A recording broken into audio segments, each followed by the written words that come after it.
দাও খোদা দাও আমায় আবার ওমর দারাজ দিল। জোরে বলেন আল্লাহু আকবার। দাও আলীর মতো বীর সেনানি, আলীর মতো বীর সেনানি জাগাতে নিখিল। দাও খোদা দাও আমায় আবার ওমর দারাজ দিল। হামজাকে দাও ঘরে ঘরে জীবন দিতে অকাতরে, ঠিক না? হামজাকে দাও ঘরে ঘরে জীবন দিতে অকাতরে। আবার কাবা ভাঙতে এলে, আবার কাবা ভাঙতে এলে পাঠাও আবাবিল। দাও খোদা দাও আমায় আবার ওমর দারাজ দিল। জোরে বলেন মারহাবা। কলিজার টুকরা বাবাজিরা, যদি এমন একটা আমির হামজার মতো যদি একটা সন্তান থাকে, হযরত আলীর মতো যদি একটা সন্তান থাকে, খালিদ বিন ওয়ালিদের মতো যদি আমরা সন্তান একটা তৈরি করে রেখে যেতে পারি, আমাদের কবরে গেল টেনশন নাই, হাসরে গেল টেনশন নাই, মিজানে গেল টেনশন নাই, ফুলসিরাতে গেল টেনশন নাই, জান্নাত পর্যন্ত পৌঁছে দিবেন তিনি কে? আর জোরে বলেন তিনি কে? এমন সন্তান আমাদের ঘরে ঘরে থাক, আমরা সকলেই চাই কি চাই না?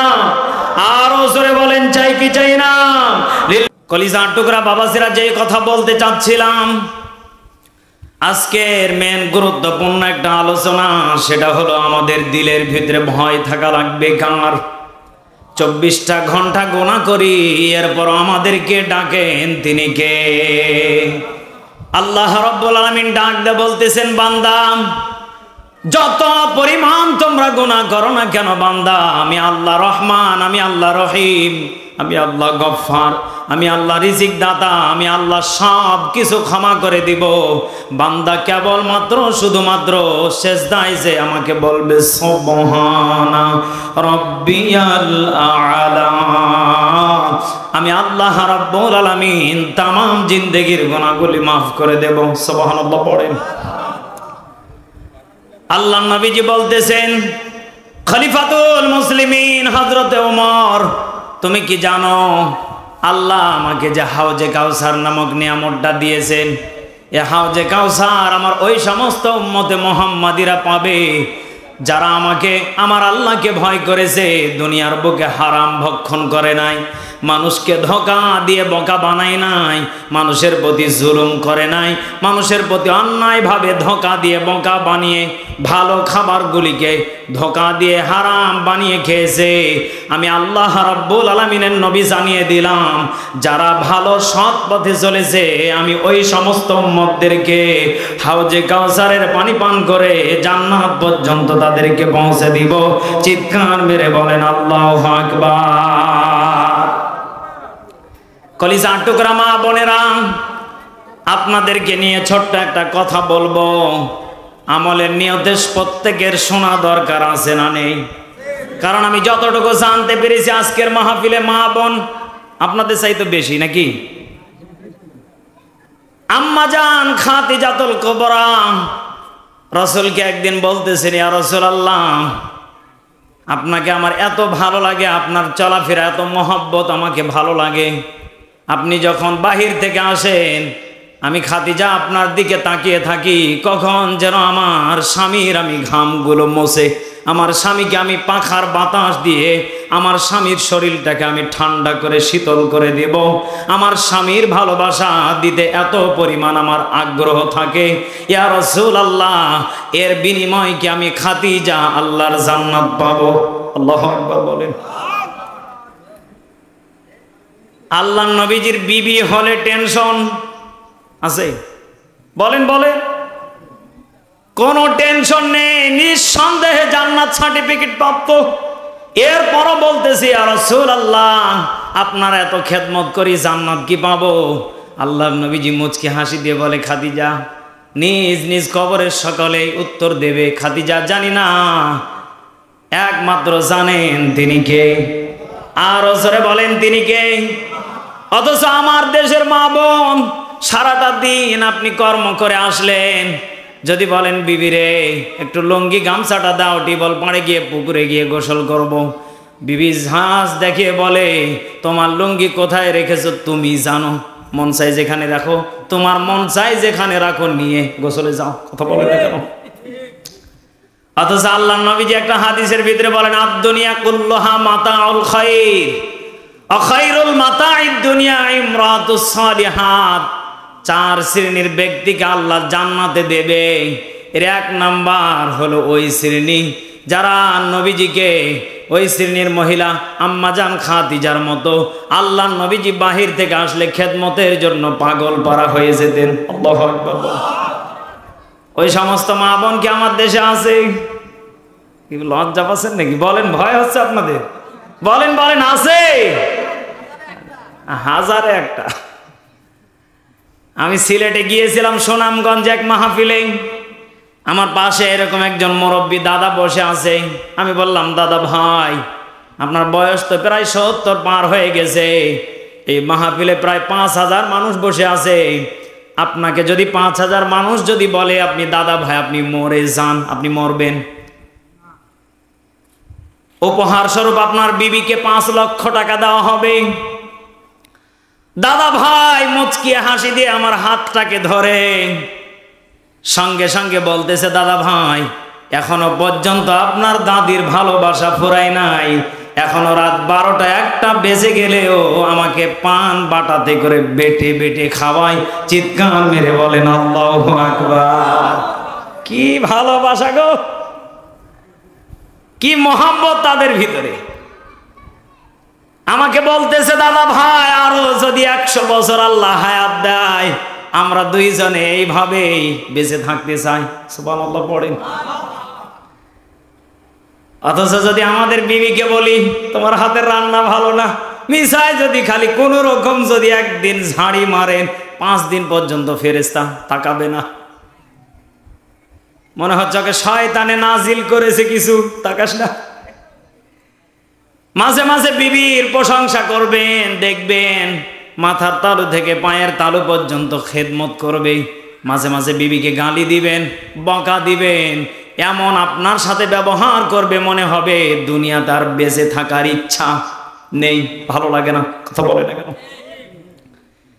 এই জন্য আমি আজকে আপনাদেরকে বলবো, মা বোনেরদেরকে আমি বলতে চাচ্ছি না, মাঝে মাঝে বিবিকে পাম মারলে বিবিরাও পর্যন্ত খুশি, আল্লাহ পর্যন্ত খুশি, মাঝখানে সেবা হলো ফ্রি। আমার বিবিকে আমি মাঝে মাঝে বলি, আজকেও মাহফিলে স্টেজে ওঠার আগে বললাম, বিবি কোনো টেনশন নেই, চিন্তা নেই, 7 দিন পরে যাব বাড়ি, এ কয়টা দিন হয়তো দৌড়াদৌড়ি করা লাগবে, টেনশন ছাড়া ঘুমিয়ে যাও, মনে পড়লে মিস কল দিও। মিসাই, অথচ ফোন দিলে আমি ধরার সময় নেই, গাড়িতে থাকি, মাহফিলে থাকি, ক্লাসে থাকি, ব্যস্ত থাকি। আপনার বিবিকে যদি আপনি প্রশংসা করেন, মেয়ে মানুষ এমন একটা জাত, আল্লাহর নবীজি বলেন, আমি খাদিজাকে মাঝে মাঝে বলতাম, খাদিজা তোমার বাবার বাড়ির থেকে এত পরিমাণ অর্থ সম্পদ নিয়ে এসেছো, 40 মণ স্বর্ণ নিয়ে আল্লাহর নবীজিকে বিবাহ করেছিলেন, কয় মণ? বলেন বলেন, কয় মণ? এ মনে হয় কম বলে ফেললাম। 40 মণ স্বর্ণ নিয়ে আম্মাজান খাদিজা আল্লাহর নবীজিকে বিবাহ করেছেন। আল্লাহর নবীজি মাঝে মাঝে পাম দিয়ে বলতেন, খাদিজা এদিকে আসো, আসলে তোমাকে দেখলে আমার খুব কষ্ট লাগে, খাদিজা তোমার জন্য আজ পর্যন্ত একটা নতুন কোনো পোশাক আনতে পারলাম না, খাদিজা তুমি কি আমার উপর রাগ করেছো? আসলে আমার মন চায় কিন্তু আমি আনতে পারি না।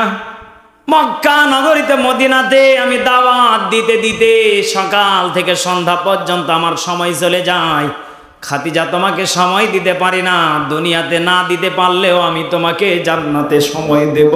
চিৎকার মেরে বলেন আল্লাহু আকবার। আম্মাজান খাদিজা বলতেন, ইয়া রাসূলুল্লাহ, আপনার প্রতি আমার কোনো রাগ নেই, অভিযোগ নেই। বর্তমানে যদি এমন পাম যদি আমার মা বোনদেরকে মারা যায়, রমজান মাসে যে একটা বছর পরে যে 3 পিসটা দেন, এটাও দেওয়া লাগবে না। বাপের বাড়ির থেকে কায়দা করে এনেও বলবে, স্বামী তোমাকে কষ্ট দিতে চাই না। আল্লাহু আকবার। শুধু মাঝে মাঝে পাম দিবেন, আপনাকে কষ্ট দিবে না, আপনাকে বলবেও না স্বামী যাও কাজ করে নিয়ে আসো। বরঞ্চ বিবি বলবে, স্বামী কষ্ট করলে তোমার কষ্ট দেখে আমার বুক ফেটে যায়, ওই যে পাম মেরেছেন। এজন্য বিবিকে মাঝে মাঝে খুশি করলে খুশি হন তিনি কে? বলেন বলেন।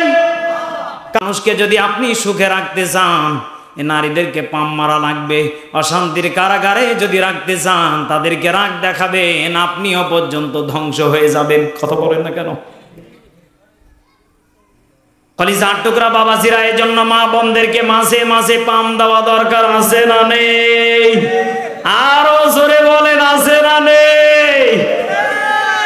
এই মাস আজকে রাত্রে থেকে আমল না, অন্তত পক্ষে 5 দিন 10 দিন পরে থেকে শুরু করবেন। কারণ আজকে থেকে যদি শুরু করে দেন সমস্যা আছে না নেই? আছে না নেই? বিবি বলবে, মেজবা হুজরা আলোচনা সেটা তুমি আল্লাহর ওলি হয়ে গেছে নাকি, শয়তানি করে জায়গা পাও না। কথা বলে না কেন?